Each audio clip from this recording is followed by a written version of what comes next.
So, Homeschool Moms Unfiltered. We are your haven for insights on messy, imperfect, but trying our best homeschool discussion. I'm your host, Amanda, and my amazing co host is. Hello, I'm Meagan. Hey. All right. So, if you are new to the podcast, you can expect secular progressive views here. We are filming this in the midst of the Trump Newsom showdown in the days leading up to the giant No Kings nationwide protest and wannabe dictators military birthday parade. And we are just tired. We're tired. That's it. So tired. I mean, even since we typed up our notes to get ready for our show today, then that senator was arrested trying to ask Noam a question. And I'm like, it's coming so fast that you can't even keep up, right? So usually we come up with catchy ways to share our views at the start of each episode. We say things like abortion is healthcare or trans lives matter, but hell, we are so tired, right? It's been a week. So if you're listening to this episode when it first airs, we're going to bet you're tired too. So we will keep it simple and just say two things about our values this week. Number one, you can't throw around the term illegal when you voted for a felon. And number two, no one can be illegal on stolen land. Well, yeah. And I mean, I would argue you could just leave that. No one can be illegal. A human being can't be illegal. There's that, right? Yep. So, right. I mean, it's that thing. It has been exhausting. If you are a regular listener, you likely know that I live in SoCal, and this week has just been hard. Obviously, we are concerned about the military in our streets, whether it's the National Guard or the Marines or anyone else, and the idea of like them helping carry out law enforcement and ICE raids. Like that's not something that any of us want, and we're seeing it right like in real time and like waiting to see how that escalates. But also the reality is it isn't anywhere nearly as out of control as the news would have you believe or as Trump would have you believe. And so it's hard to explain this situation, like this moment in time where you're constantly watching the news, trying to figure out if it's about to spread to your neighborhood, right? We live in a neighborhood that is regularly shut down and barricaded down with police, and you have to go through the police line to get into our condo building. And we all saw how that went down in an LA neighborhood earlier this week, or when you're listening to this last week. So, like you're following that and trying to figure out what's going on, but then also you're on social media trying to convince the rest of the United States and the world that it isn't as out of control. And it's not like this, nutty riot that it seems like. Yeah, we don't need the armed forces intervening. Yeah. So, right. I'm rambling. It's just a lot, right? It's just a lot. So, yeah. Yay. That's it.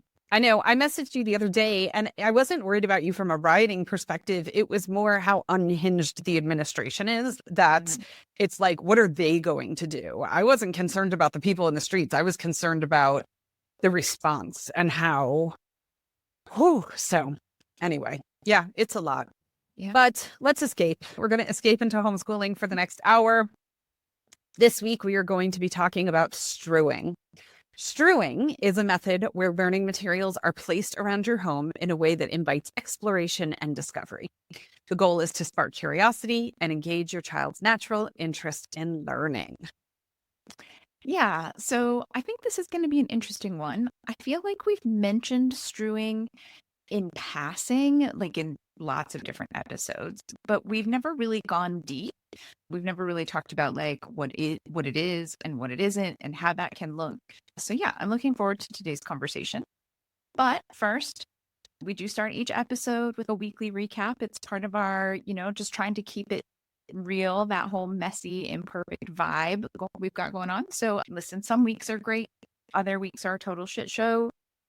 If you are homeschooling or parenting kids, whether you're the actual parent or general caregiver, if you're parenting kids, you know this. There are amazing days, and there are days that you're like, oh boy, I need a great big alcoholic beverage or whatever it is you choose. But we're never going to sugarcoat our weeks here. So yeah, no highlight reel. Although you might have a highlight reel this week, Meagan, because you're like kicking it in Aruba. right? I know I'm a little bit on fire this week. It's feeling quite nice.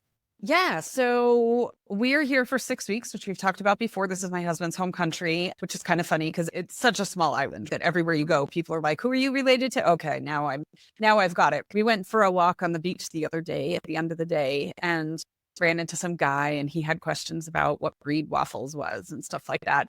And then he was like, "Oh, I grew up here." And I said, "Oh, okay, then you probably know my husband." So I tell him, "Oh, yeah, I know your husband. I know your father-in-law," like the whole thing. I'm like, "Yeah, exactly." So, but part of the joy of being here for me is that I've been able to just kind of put my head down and get a bunch of stuff done. I think I'm the only person who's come to Aruba to get work done. But for me, it works. Right, exactly. I mean, we'd been in Prague and Hungary and all this stuff doing some hubs, some world schooling hubs and stuff like that.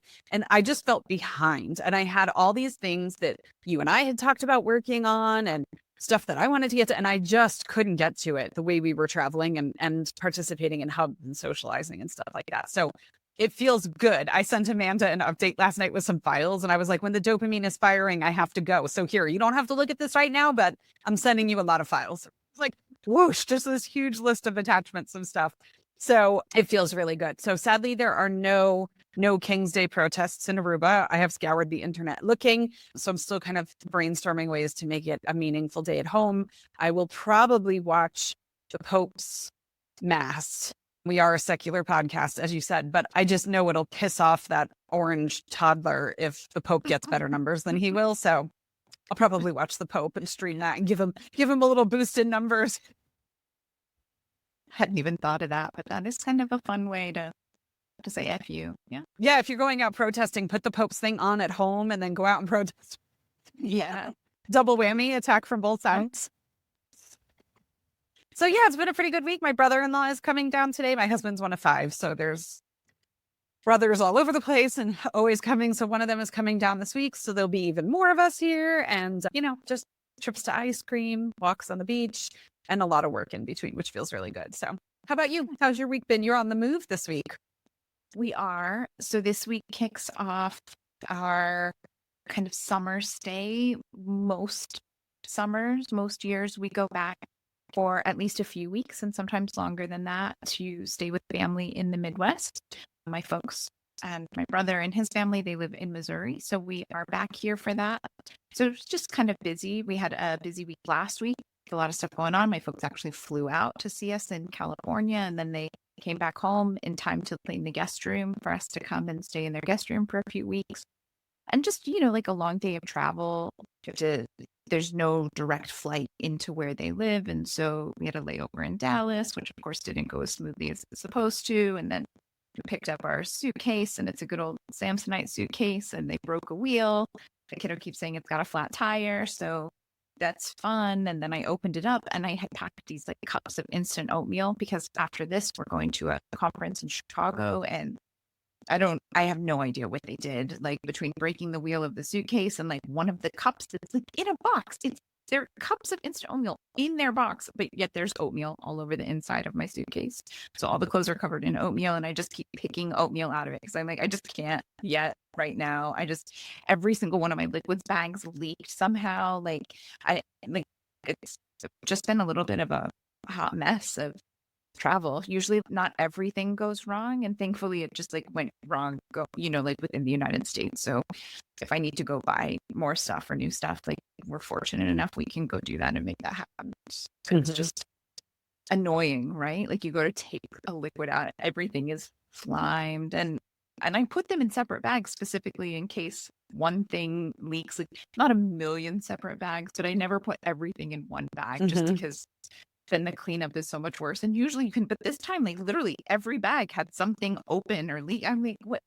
How did that? And like nothing looks like it's open. Like I'm kind of paranoid. I honestly feel a little like someone opened it up and was like, let's open 1 cup of oatmeal. Let's open 1 shampoo, squeeze it in there, and then close it back up. Cause like it's closed. I don't know how there's so much shampoo in the bag when it's closed. But yeah. So anyway.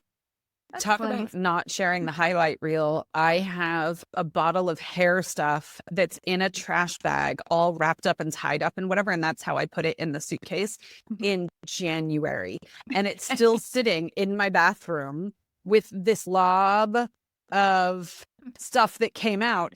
And the whole thing is, first of all, from a sensory perspective, I don't want to have to deal with it. Second of all, it's a really expensive bottle of goop for my son's hair. It's a Diva Curl thing, and it's like the salon size Diva Curl because I brought it to Europe because we can't readily get Diva Curl there. And so when I open it, I don't want to get rid of all of that. So I'm going to try to scoop it back into the bottle. And in the meantime, it's just been sitting there for months. And I just look at it and it taunts me. And I'm like, not today, friend. So, I feel you. Yeah, no, exactly. I randomly, the kiddo, 11 and a half, for anyone who's listening and hasn't like stayed up on things, helped mow my parents' yard this morning. And it was like a whole thing because it was like, oh, just have him go out and mow the yard. And I was like, he's truly not going to have any idea how to mow the yard. There's going to need to be some really explicit instruction in this whole thing. And my folks just had a really hard time understanding like why you would have to so explicitly instruct. And I'm not sure, like he's seen you guys mow, but he just, he didn't need to really pay attention. So, Right. And it's only in the summer once a year, like when we come, like he's probably seen you mow a little. But where we live, like you would never see anyone mowing, especially with a push lawnmower. And so he may have read about it like in passing in book or something, maybe, but definitely not like how it actually works. And then my dad came back in from helping him mow and they were like weed eating and whatever. My dad was like, what are you teaching this kid? Like he was really put out that the like boundary lines of the yard don't have barbed wire or anything like that to mark it off. I was like, well, again, we live in the city. So these things he's learning about through reading. And he is currently really into World War II. So yeah, apparently my kid thinks that yards are marked off with barbed wire on the regular. Hey, he learned a new life skill today. Check it out. So I have a question, slightly off topic, but before we go, when you passed through Dallas, was there National Guard in the airport? Did you see? Because they mobilized the National Guard yesterday, and my kiddo is flying to a conference on Monday, and it will be flying through Dallas by herself. So I'm a little like, I did not see any National Guard in the airport. I will say I was very surprised when we got off of the plane. You're getting off the plane and you're going through the jet bridge. There were a large number of Border Patrol, Customs and Border Patrol police just in the jetway bridge. Like we've had that in Miami quite a bit. Yeah. And I have not experienced that number, like maybe one or two are like right at the end, where they're checking your passport or whatever. But it was a domestic flight. I was like really surprised of like, oh, okay. Like there's a lot of police and they're on both sides. So like those jet bridges aren't very big anyway. So you were kind of like, and they're hot. Yeah. Yeah. They're hot and they're small and the sides were lined. I was like, okay, that's a little off. Okay. I thank you for that. I will warn her. Yeah. Good times. What a world we live in now. Yeah. It's a little. Yeah. And we'll just leave it at that. I didn't mention it, but we are planning to attend the No Kings protest. I'm pretty excited. I'm going with my folks, both my parents, so we'll have 3 generations there together. That should be interesting. Hopefully good. I'll stay. Yeah. Stay safe. Good luck. I don't worry about our people at the protest, but troublemakers coming in, so just be safe. Yeah. Okay, so strewing. Strewing is one of those magical little homeschool tricks. It looks super simple. It's not necessarily always super simple. I'm going to put that out there. Like I find that a lot of times it takes a lot of energy and effort that I just don't have. But it can have a really big impact. At its core, it just means casually placing interesting materials, books, tools, or random objects around your home where your kids will naturally find them. No big lesson plan, no expectations, just an open invitation to explore. Think of it like setting a curiosity trap, but like in a good way, not in a manipulative way. We are very pro kid language here, so we're not suggesting this is a manipulation tactic. The reality is you're not telling them what to learn or how to engage. you're just sparking their interest and seeing where it leads. You're seeing what takes, what catches fire. Maybe you leave a cool rock collection on the windowsill or a new book on the coffee table. I know in our home, I get dozens of books from the library. And we have a rule: you can't judge a book by its cover. You have to read at least the first 2 or 3 chapters because they're like big chapter books. And then if you don't like it or it's not interesting, you can put it in the return box. That's fine. But I pick out all of the books of things that I think you would be interesting, things that have been well reviewed, and it's a wide range. And so a lot of that in our home comes from this, like, well, here are all of the books from the library. Are any of these interesting? And we see kind of where he goes with that. It might be something like a magnifying glass next to a bug guidebook or something like that. Or like, hey, you want to go out in the yard and use this? Like, that might be a fun thing to do. The idea is to quietly create opportunities for discovery throughout the day rather than just relying solely on formal structured lessons or online classes or things like that. Yeah, that's it. It's meant to be gentle and just kind of a low pressure way to encourage the skill of self-directed learning and help kids reconnect with their natural curiosity. And so often, especially if your kiddo's been in public school for a while or a traditional educational setting for a while, maybe minus like a Montessori education setting, although I wouldn't exactly call that traditional, but they can lose their natural curiosity. It can get buried in the routine and the function that exists in some of those settings. So the best part of it is, right, you really don't have to do much talking. That's cheesy. Hold on. So with strewing, you're not sitting there selling the concept. Like, I think it would be super cool if we learned about this thing and whatnot. You just kind of strew is a hard word to say. Can I just say that? You just kind of strew and step back. And then let their wonder do the rest. Although, as Amanda said, it's not always necessarily that easy. But I mean, who might strewing be good for? I'm thinking if you're new to homeschooling and you're thinking, I want to try out this child-led thing that everybody keeps talking about, but I really don't know how to do it. Strewing is a great way to do that. And we'll give you some more really specific details on how to get started in this episode. Parents who are burnt out. How many times do we see people who were like, we moved, I had a baby, my mother died, it's April, whatever it is. Or you're like, I'm just done and I need a break. And the kids are still here and I want to make sure that it's productive time. That's a great thing. And then anybody who's leaning into unschooling, eclectic homeschooling, more of a Montessori style, strewing is great for families like that. So give it a try. I mean, what's the worst that can happen? Well, that's it. I mean, any of these things, you try them, the worst that happens is it didn't work and you just don't do it again. Like, no big deal. Okay, now, I will say, if you're listening and you're all, I am so not sure about this, for really like any reason, whatever reason, same. Okay, just same. But in our house, we do a bit of this. And I'll be honest, like I said, we don't do a ton of it. I do still think it's helpful to understand both what strewing is and what it isn't before you decide whether or not it's worth trying out in your home. Because, like with all things homeschooling, just because you think it'll work doesn't mean it will. Just because you think there is no way my kid is going to go for this doesn't mean that they're not going to be like, this is the best thing ever, right? So it's important to understand what's going on, what it is, what it isn't. So that way, when you test it out and see if it bombs as big as you think it will, or maybe you think it's going to be like the most awesome thing and your kid's just going to love it. And they're like, why is this random thing here? Can you please clean this up and put it away? So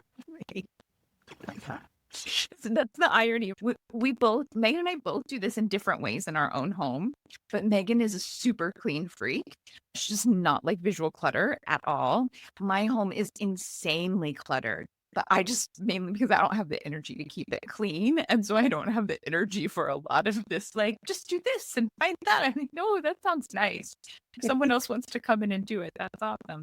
Okay, seriously. Okay, so what is strewing and what isn't it. Like the goal, remember, is to spark curiosity. It is not direct instruction. So if you're going to do this, remember you're trying to get them to explore something on their own. You are not teaching them or guiding them or directing it. Mm-hmm. So one of the things that it is not, as we kind of alluded to earlier, is it is not manipulative. It's not sneaky. It's not like, oh, I'm going to trick them into learning about bugs or World War II or starfish, whatever. I mean, anything. It's not that. It's an invitation to explore something. So it's not us trying to flip stuff by our kids and trick them into learning.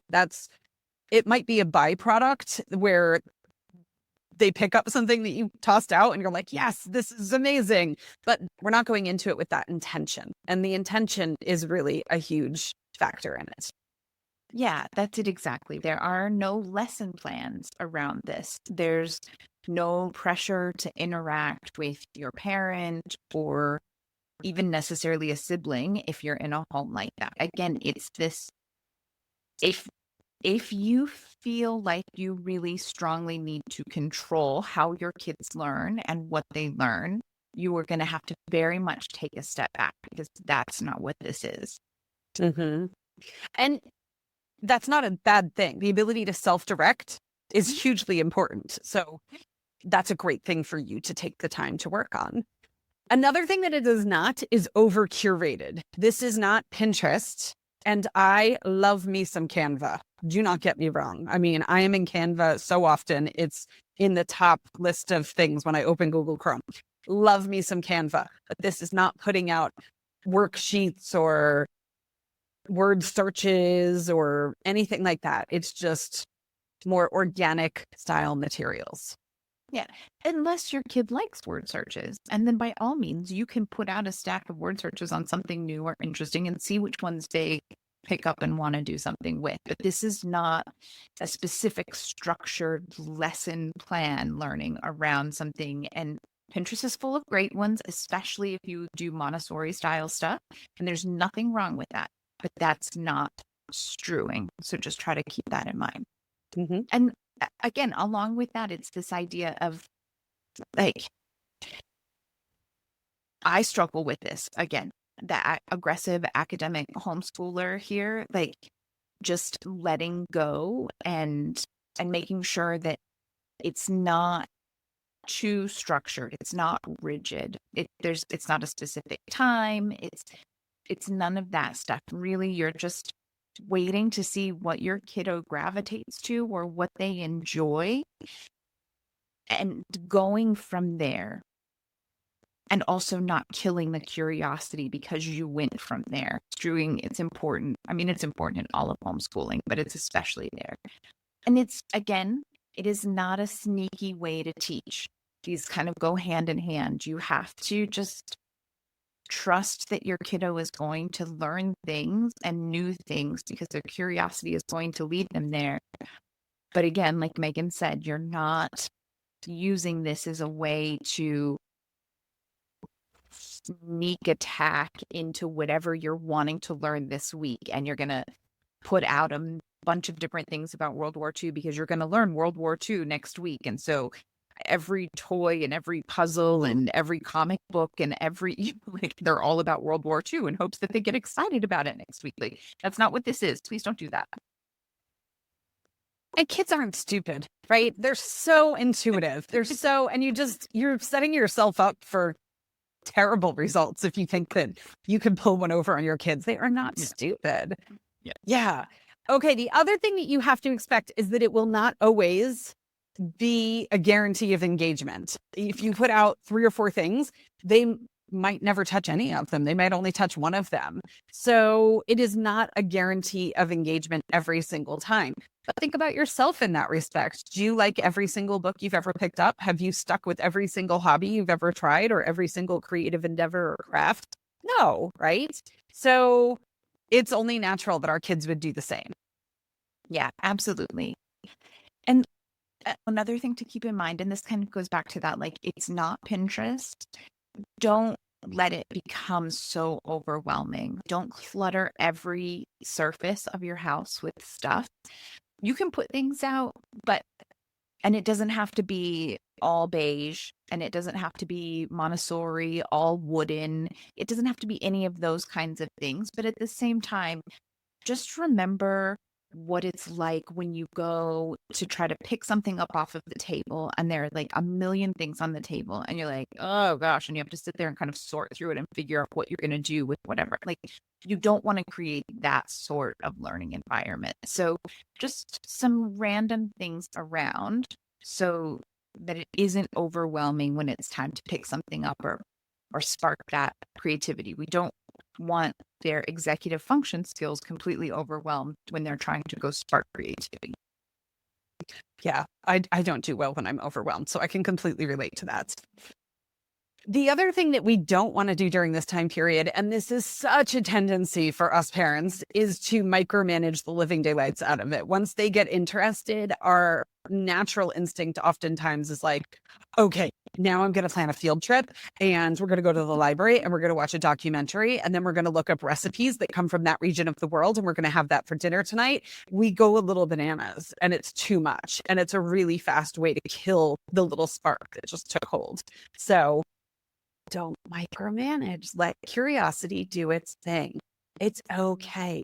They can learn without you sitting there and strategizing the entire thing. Totally possible. Yeah, for real. Right. Like, again, kids are really smart. We do not give them enough credit. We've talked about that in the podcast before, but kids, yeah, we don't give them enough credit. They've got it if you just give them the chance to have it. Right. Okay. So that's a lot of what it isn't. And through that discussion, you probably got even more of what it is. But again, we like to bring receipts. So just keep in mind that this idea of strewing, it is based on how kids naturally learn. We talk a lot about how in their early years and especially kindergarten, this idea of learning through play and exploration. And we haven't talked about it too much, but like imitation, role play, this kind of stuff, it's a natural way. And so you're just trying to continue to foster that instead of kind of destroying the love for learning through that way of play. And it is based, I mean, it's based on neuroscience. Curiosity activates the reward center of the brain. And I don't know any caregiver who is like, I do not want my child's brain activated. Like, That would be terrible. oh, we don't want them to enjoy learning, even if it is through curiosity. Like, yeah, that's it. And this style of learning builds that in them intrinsically so that they actually want to seek out information. I think for us, I mean, you can strew as any kind of homeschooler. You don't have to be an unschooler to strew. But for us as unschoolers in my household, that intrinsic motivation to learn and to seek out information is something that's invaluable on our journey. So it really helps to foster that. And it doesn't have to become the only way you learn. It doesn't mean that you're on some slippery slope to becoming an unschooler, but it's taking a little piece of that world and incorporating it into whatever else you're doing, which is pretty good. And the other thing that I love about it too, because we are such a democratic household when it comes to education, is the fact that it gives kids agency. They are choosing this activity. They are choosing what they want to learn and they are choosing how to dig deeper and to explore it. And I am all about that. So love that component. yeah. We kind of touched on it before, right? But this way of doing it, it's great for kids that are recovering from school burnout. We talk Huge. a lot about deschooling, and deschooling is hugely important. If you are not familiar with it, we have a whole episode just on deschooling. We talk about it often. We're happy to talk with you one-on-one, yada, yada, yada. But if you are in that phase, this strewing is an excellent way to sort of start that process of reestablishing, redeveloping curiosity in learning and excitement in learning. And again, it's that thing. It encourages self-direction. And it doesn't matter what kind of homeschooler you are. Kids learn more they retain more if they're excited about it. And they're excited about things that they get to help pick, that they get to have a say in, they have their own buy-in in. So go for it. Include this strewing, right? You get self-direction out of it, you get creative thinking, because again, it's not your lesson plan. And you have to remember that. That kind of goes along with that. Like, don't micromanage it or overdo it. Like, just because you set something out and you intended for it to be used this way, as long as they're being safe and generally appropriate, let them use it however they want. That's the idea. That's the point. Mm-hmm. I mean, there's nothing wrong with doing it a completely different way than what you envisioned. I was just thinking when you were saying that, we used to staycation every year at this place in Florida that was near our house. We would go to somebody else's beach and pool instead of our own beach and pool for a week or two in the summers. And the place that we went to was amazing because they had this whole kids club thing and they had activities and whatnot. And my oldest, they had an activity where they would give them ice cream cones, the really pointy ones on the bottom, like the triangular ones. And they would put out Duncan Hines frosting and candies and stuff. And they were making basically like a Christmas tree out of the ice cream cone and decorating it, even though it was July. And my kiddo flipped his upside down and put some frosting on the inside and put candy on the inside. And he was like, I can get way more candy if I just flip this upside down because I've got more space inside than I have surface area on the outside. And then I don't have to get my hands dirty while I was eating it. And I was like, okay. And the lady running it goes, I have never seen a kid do. I'm like, well, leave it to my child, you know. But it was valid logic. I mean, it wasn't what the activity was, but he didn't harm anything, and it was valid logic. It was interesting to see how his mind was turning there. So it's kind of fun. Well, that's it, right? So often, and we've talked about this before in the podcast lots of different times, but it is so important to take a step back and just let your kids work through things or think about things and ask them to explain how they got there or what encouraged them to do it that way. Because just because you think it looks wrong or just because you think they're doing it wrong doesn't mean that they didn't have really good logical steps or, really good critical thinking that got them there. Mm-hmm. And we have the glory of being able to experience that with them. This is not public school where like there's a right answer and there's a wrong answer, even when your wrong answer actually makes a ton of sense and was probably a much better right answer. We have the opportunity. This is one of those examples. Yeah, absolutely. All right, so we want to get into some examples of strewing, but I just want to tap into something Amanda mentioned real quick a couple of minutes ago. She brought up the fact that if you're in that deschooling phase and you're just looking for some support and trying to figure out what on earth you're supposed to be doing right now, you can come chat with us. And yes, that is true. And it's not just about deschooling. You can come chat with us about whatever you want. You can come build transcripts. Amanda can help you pick out curriculum. We can talk about long-term planning. What else? World schooling. We love to talk about world schooling. If you're trying to figure out how these people afford to world school all the time, we're not spending what you think we're spending. So yeah, you can book a session with us anytime that's convenient for you. There's a link in our show notes down below. You can choose to meet with just me, just Amanda, the two of us, and we just have great sessions. They're scheduled for an hour. I can tell you we've never just gone an hour. We are notoriously wordy. And so we've always ended up going past an hour, but we've just had great sessions. I mean, there's so many ideas and we're all brainstorming together, and it's just amazing to be able to nudge people along on their homeschooling journey because we were new once too. And there were people who sat down and helped us. I mean, I just booked a paid coaching session. I booked it a couple of weeks ago, but I had it last week when it came to European Union colleges and universities and the entrance structure. I'm solid on US homeschooler to college pathway, but now we've moved to Europe. There's somebody out there who I came into my sphere and does that thing. And I'm like, I will gladly pay you for solid, reliable information. You go into a Facebook group and you ask a question and you get 20 different answers that all contradict one another. And you're like, well, now I'm more confused than when I started. So sometimes it just helps to have one person sit down and go, here's where we're at, and here are your options. What sounds good? Or what do you think might work for you? And here's some resources that you might use. Wildly, wildly beneficial. Loved it. So come, we'd be happy to help. Yeah, for real. Okay, so we have talked about what it is. We've talked about what it isn't. We've talked about why you might want to think about doing it. Okay, so if you're sitting here and maybe you're like, yes, I'm all in. Tell me what to do next. Or maybe you're sitting here and you're like, I'm still not sure, but I'll try anything once, maybe twice to make sure.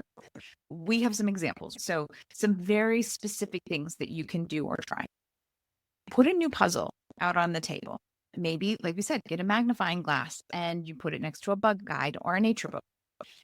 How about art? Do you do a lot of art in your home? You can get a watercolor palette and a new pad of watercolor paper and just kind of set them out somewhere. Maybe a new nonfiction book that's open to a cool photo that might bring them in and get them to read the caption. And then they're like, oh, what's next? Maybe it's something as simple as instead of breaking down the next big cardboard box that comes and putting it in the recycling, you put it over to the side of the room with some duct tape and scissors and maybe throw some markers in there. Who doesn't love a good cardboard box? Like, I mean, we got a refrigerator when I was a kid, and I put the box from the entire refrigerator in my closet. And for a while I was sleeping in there, and it drove my father nuts because he doesn't really have the same loosey-goosey vision towards parenting that certainly that I do, and my mom a little bit more than my dad. He was like, why are you sleeping in the closet? Because it's a great box. Why wouldn't I? Right? It'll phase itself out. I love a good box. Yeah. We've had pirate ships made out of cardboard boxes. We've had and like giant pirate ships where like multiple people could be laying inside of it and doing things. And we live in a 2-bedroom condo, so you know that was like basically our entire living room space. Yeah, so you can do all kinds of things. You can do books, whether it's picture books, chapter books, comics, graphic novels, art, reference books. My kiddo loves a new reference book, and I'll just usually put a couple out and he'll grab the one that he's interested in looking at. For younger kiddos, especially, tools, things like measuring cups can be so fun. But I'm not sure at what age this phases out. It hasn't in our home. Flashlights, compasses, like one of those math sets that's for like slightly more advanced math, and it comes with a protractor and a compass and whatever. If you get one of the ones in the box and just sit it out, I want to know what kid looks at that and isn't like, let me get those things out and mess around with them. Can I just confirm that my oldest is 17 and found a good flashlight when we were at my parents' house a couple of weeks ago? They opened a drawer and it was this massive flashlight. And I'm like, why my parents needed a flashlight this big, I'm not quite sure. But it was like 11 o'clock at night when he found it. And next thing you know, there were like shadow puppets and all 17, and all of us were into it and whatever. So yeah, we still haven't aged out of it in our house either. Yeah. Just last night, my brother came over with his 2 kids, and the adults were actually sitting outside enjoying the evening and the kids were inside because of course they were. And all of a sudden there's like a flashlight through the window and we keep seeing this flashlight. And my brother's like, is that a flashlight? Who's got a flashlight? And I'm like, oh, probably us. And he was like, did you bring a flashlight with you? And I was like, I don't know. Like, did I bring a flashlight? No. It's entirely possible that my kid's got a flashlight in his travel backpack or a laser pointer in his travel backpack or 4 flashlights and a laser pointer in his backpack that I don't know about. Like, it would not be a surprise. He's prepared for anything. Yeah. Yep. Including lots of fun with a flashlight. Okay. So other things, just general art supplies. Maybe limit it for simplicity. We're going to talk a little more, and we have been talking, right? This idea of like put things out, rotate things. Art supplies are a great one where like maybe it's watercolors this week, maybe it's acrylics next week, maybe it's needle pointing one week. There's just all kinds of things, and you can get fun kits or you can just get a new notepad. Who doesn't want to just mess up a new notepad? Nature finds. This can be rocks, leaves, shells, any number of things, and they can do all kinds of things. You can do rubbings, you can paint them, you can color them, you can look at them, you can classify them, loads and loads of options. Board games, maps, timelines, if you've got a kiddo that likes that kind of thing, stim toys, little kits. We did some unfiltered bites a while back on gift giving options. So there are definitely some things in there if you want some more ideas. Again, printouts.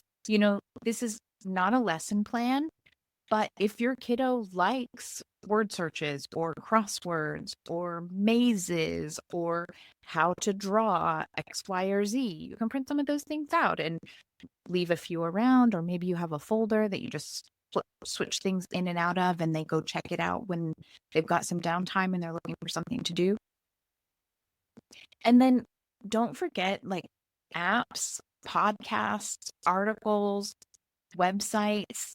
These can be things like, I know I have a list up that I'm kind of changing whenever new ones come across my radar that I'm like, oh, kiddo might enjoy this. I write it on a piece of paper so he can kind of go look it up. It might be that you leave a specific website up on the browser on their device or something for them to like, oh, how'd that get there? And they either close it because they don't care, or they're like, oh, what is that? Right. Yeah. And I mean, I will say the teenage version of that in our household is the family chat. We have a family WhatsApp. There's different variations of it. There's ones that include my nuclear family plus my mom. There's one that includes just me and the kids. So we have all these different things, and I'll send them stuff. And it especially now, it's that thing of sending reels, like they talk about it being pebbling, and dropping stuff, or it could be an article, or it could be news, or a travel destination, something along those lines. So the family chat becomes a thing as they get a little bit older too, and they're kind of flung a little bit further, or the schedules don't line up quite the same, and things like that. It becomes kind of a helpful way to connect people too, which is a new evolution, but we're rocking it. All right. So before we wrap up for the day, we thought we'd offer a few tips, answer some frequently asked questions, offer some preemptive troubleshooting advice, / all of the above, whatever you might want to take from it. So I can foresee a comment that says, I've tried this and my kid ignores everything that I leave out. Yeah, they might. I definitely wouldn't expect them to even take the majority of what's out. So that's okay. I think if it's new and you're just starting this process, it'll take time for them to acknowledge that it's there. So I would say continue. You're planting seeds. So continue to try and continue to offer and invite these opportunities. I've joked around in the past about strewing not necessarily being my favorite thing because I don't like visual clutter. And so the idea of just seashells on a windowsill is like, like why am I cluttering up my windowsills? But I've thought about it too while we were planning for this episode, especially. And I've strewn activities over the years, more so than tangible items. And so, yeah, there's plenty of things that we've done, whether it's an outing or a field trip or some travel or whatever, that the kids are like, okay. And then the most random things become these epic hits. My kids will be talking about going to the Idaho Potato Museum for the rest of their lives. And they've been to some really epic places. And they still talk about the place with the cafe where they only serve potato foods. So you just never know what's going to stick and what's not. So keep trying. Get it. Yeah. And I think that last little bit is really important. We've talked throughout the episode about things you can do around your house because we want to keep it easy. But activities and things and exposing your kids to stuff is the point of strewing. So if that is going to free concerts, if that is hitting up a different museum on free day, whenever that is in your town or wherever you are, or I know our library has free exhibits that they put out on the regular. And so making a point to, once a week or once a month, go look through that exhibit and just see what they've put out for the month.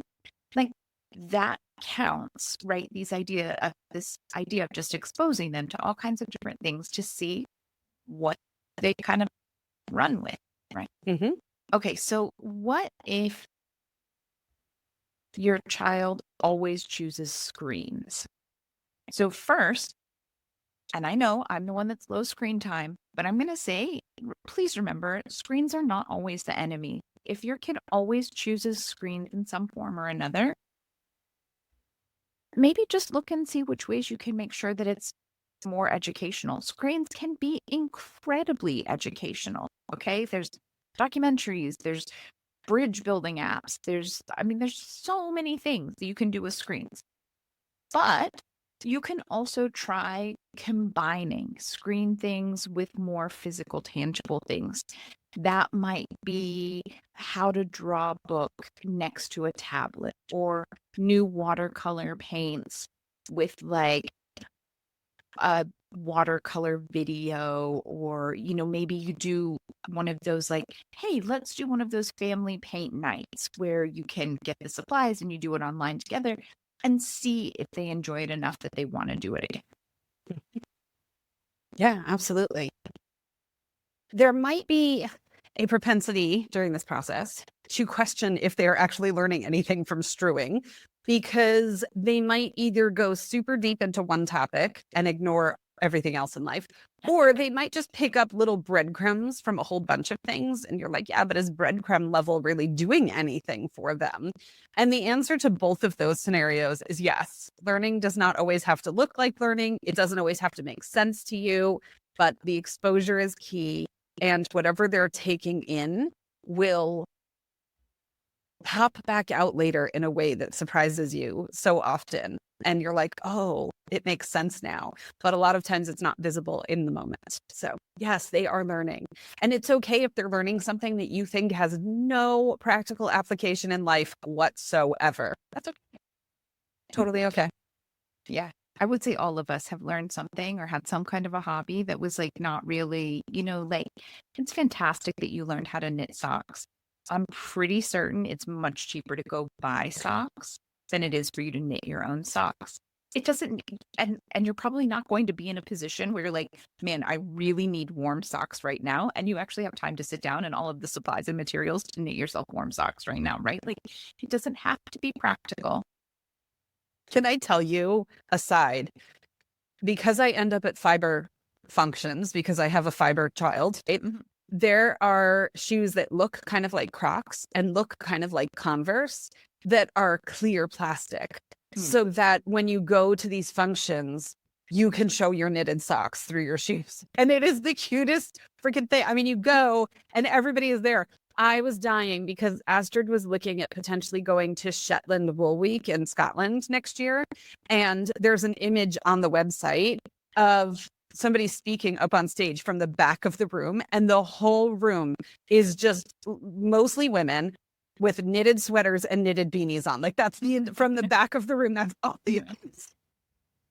And I'm like, hey, so rock your inefficient, off the beaten path hobby. It's A-okay. Yep. All right. So one of those things, not necessarily a question so much, but like troubleshooting. Again, make sure that you rotate materials out every few days or maybe weekly. If you have to look at the same thing, if you put all of the puzzles on a shelf and they're all there and available every week, week after week, you're significantly less likely to get excited about it and pull one out. But if you have like a rotation and, every week you put a few out and you put a few, and I know it's not always easy. Listen, I live in a space, we have exactly 3 closets. There's a very small closet in my bedroom. My kiddo has a bigger closet than me. And then we have the world's tiniest hall closet that you can hang like approximately 4 jackets in. I get that this isn't always easy, but you could have a cabinet, or you could have an extra dresser that you store some of these things in. But just that thing of bringing things out, switching them, it's more exciting for everyone. Yeah. Oh, I mean, we have discovered that through the moving process because some of our stuff went into storage. And we've had that with previous moves before where our stuff has gone into corporate storage. And when the kids get their stuff out of storage, they're like, I forgot I owned this. There's this moment of like touch all the things and play with all the things. So when you rotate them, you get that similar effect, which is pretty fun. Yep.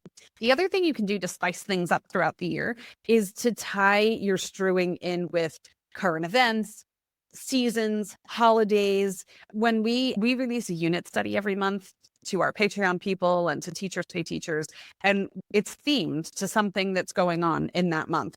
And I go on and pull a whole bunch of stuff, and then Amanda and I look at it together and we're like, okay, what would make an amazing unit study? But there are so many random holidays. There's like World Nutella Day and all this stuff. There's a million and one of them. And so I kind of pull this huge list and we look at them together, and there's so many things. So it's super fun. And you can totally tie your strewing into some of that stuff and explore new things that way as well. It'll kind of keep it fresh. Yeah, it's great. What kind of fun things can you do for National Pizza Day? What kind of fun things can you do around, well, I have fun with National Margarita Day, but maybe not necessarily for the kids. But there are lots of fun things out there. And it can be whatever. Like, I know for our family, next month we're going to do Christmas in July. Again, we're a secular podcast. Christmas for us is Hallmark movies and painting silly winter scenes because we don't actually have winter and things like that. But we have some art kits that are like those paint kits like I was talking about before. We're going to do some of those, and we're just going to see where the week takes us. We're going to try some different hot chocolate recipes and see which hot cocoa is best. We didn't get a chance to make our regular Christmas cookies, and so we're going to do Christmas cookies, and we'll probably do some research and find some other recipes and try a bunch of different Christmas, like just a fun thing. And so just because it's not December doesn't mean that we can't make this a fun activity to do whenever we have the free time. Yeah, I love that. That's going to be so much fun. Okay. All right. Before we wrap up, you know what else is going to be fun? I would love to formally invite you to a World Schooling pop-up that I am hosting this November, the year of 2025, in Lisbon. So what is a pop-up? It's kind of like a World Schooling hub. I'll define that in a second too. Only it's shorter. So it's about a week. A lot of people tack on a week before or a week after and make it a little bit longer. So if you're a pretty hardcore World Schooling family and you're like, who goes somewhere for a week? A lot of people tack on before and after time. But it's a really fun way to explore a new city and to meet other World Schoolers and build community. So World Schooling hubs take place all over the world. Some of them go for weeks, some of them go for months. These ones are a little bit shorter, but basically people come in from every corner of the earth, every type of homeschooling you could possibly imagine, all different cultures, languages, everything. And we all hang out together in a city. So it's pretty fun. In the last 6 months, we've done a pop-up in Krakow, in Vienna, and in Budapest. And so I am hosting one in Lisbon. So check the show notes wherever you're listening to this. There will be a link to register for the pop-up if you would like to join. And there will be a link to a Facebook group if you would like to come and join that. You can join the Facebook group just with the intention of like, hey, I'm interested and I want to learn more. You do not have to be registered for the pop-up to join the Facebook group. And I will be hosting up until closer to the event, some Q&A sessions in the Facebook group. In fact, I have one tonight, but that'll obviously be past by the time you listen to this, but I will schedule more. So keep an eye. I schedule those. So if you're brand new to World Schooling and you have no idea how to pull this together or how this works, come. I'll be happy to answer your questions. There's seriously no question too silly because we were all new at this at one point in time. So I'll put all that in the show notes, but I would love for you to come hang out with us in Lisbon. It's going to be amazing. Yeah, and it sounds like it's going to be a lot of fun. If you're wondering, I will not be there. This is a Meagan show. We did not coordinate well. My family is actually going to be in Bali for the first few weeks of November. So we're like on truly the other side of the world. We can't just hop over to Lisbon for the week, but it should be great. So I know we should plan one in the future together. That would be super fun. Yeah, that would be interesting. Pick someplace pretty epic. Yeah, that would be fun. All right. So, as you know, we like to wrap up each episode with a mantra. So, before we say goodbye, we will share this week's mantra. You don't always need a lesson plan to spark learning. Just a little trust, a good book, and courage to leave it out and walk away. I like it. All right, friends. Happy strewing. Happy homeschooling. Yeah. And enjoy the rest of your day. Yeah. Have a great one.